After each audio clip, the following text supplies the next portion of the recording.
Homilasi rivojlanmayotgan ayollar, meni bu videomni diqqat bilan tinglang. Patologik spermatozoidlar nafaqat bepushtlikka, balki ketma-ket homila rivojlanmasligiga sabab bo'ladi. Shuning uchun haligacha shifokor yuribsizmi? Bitta o'zingiz 10 marta, 15 marta homilam rivojlanmayapti deb kelyapsizda, eringiz tekshirilmagan.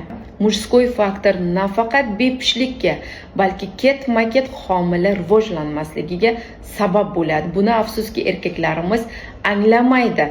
Ular ayolim homilador bo'ldi-ku, demak menda muammo yo'q deb o'ylashadi.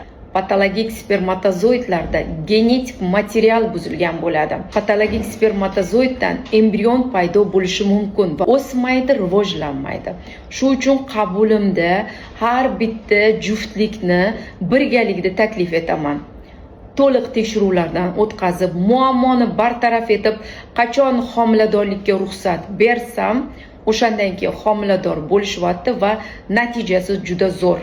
Sog'lom farzandlar dunyoga kelyapti.